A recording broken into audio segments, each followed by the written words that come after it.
Hello, this is Richard Arthur for Fox Sport Asia, here with the Kumite 3000 breakdown.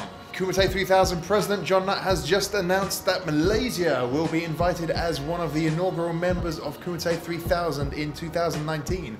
Why was Malaysia chosen? Well, I would say one of the main reasons is that Malaysia is home to MIMMA. MIMMA is Malaysian Invasion MMA, possibly the largest amateur MMA tournament in the world. Malaysia also the home of a number of excellent MMA gyms such as Monarchy, Elites and Clinch MMA. Let's get some further insight from Rashid Salleh, the new president of MASMMA, the Malaysian MMA Association. Welcome, Rashid.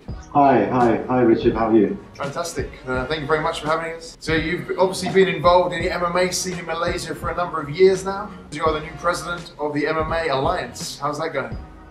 The headline should have been comedian becomes president of MMA, but that's beside the point. There's been a lot of positives from the community itself. In terms of moving forward, there's a lot of work to be done. What we've seen is the growth of the sport has been exponential, and it's been excellent in terms of the exposure of the sport in the country and also around Asia. Especially with, you've got one championship, you've got UFC, now you've got all new promotions coming up. Any sport that we do in this country, especially with MMA, because it's only 5-6 years old. I mean, it's been around for 10 years, but we need amateur level type of MMA to be started. Whether it's in schools or whether it's gyms, kids from 12, 14 years up needs to be exposed and addressed for us to have a long-term growth in the sport. And we've already had that groundwork with MIMMA in there.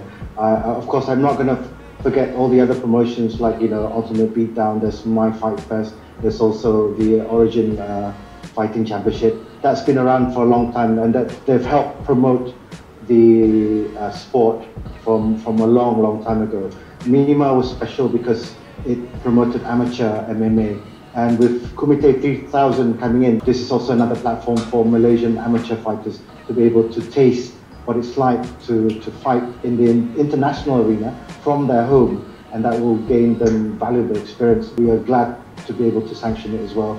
So let's talk names for a moment.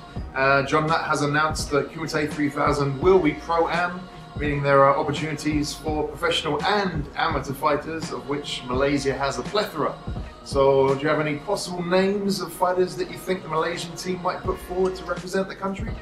I'll tell you what, one name that springs to mind right now is Stephen Govindasamy. Probably David, there's Kai from Sarawak, he's heavyweight. Darren Lowe, if he comes out of his amateur retirement. Damon Su, who did well in MIMMA. A lot of the champions can stand up and do well in Kumite 3000. Who knows, between now and when Kumite comes here in the next year, we could have a brand new fighter, someone who just rise up the ranks. Malaysia, one of the first 6 entrants to Kumite 3000. Great amateur base, many fighters that have gone on to great things at one championship and beyond. Do you think you can win it? Although we started MMA probably a bit earlier than everyone else, we're at a stage where it's a rebirth for us. We hope to be able to at least win our home ground advantage. Okay, so playing modest for now, but will remains to be seen. Obviously Malaysia, a huge hotbed of talent there. Rashid Salleh, thank you very much for your time. We look forward to seeing you there. All right, thanks a lot, Richard. And so Kumite 3000 is honoured to have Malaysia as one of the founding competing nations. What do they bring to the table? Well, they bring a huge wealth of MMA experience, particularly at the amateur level. However, will this depth of experience in amateur MMA be enough to deal with the grit and the brawn of their neighbours in Southeast Asia, with their more specialised combat sports backgrounds and techniques? Stay tuned with me, Richard Arthur, here on Fox Sport Asia to see who will be announced next.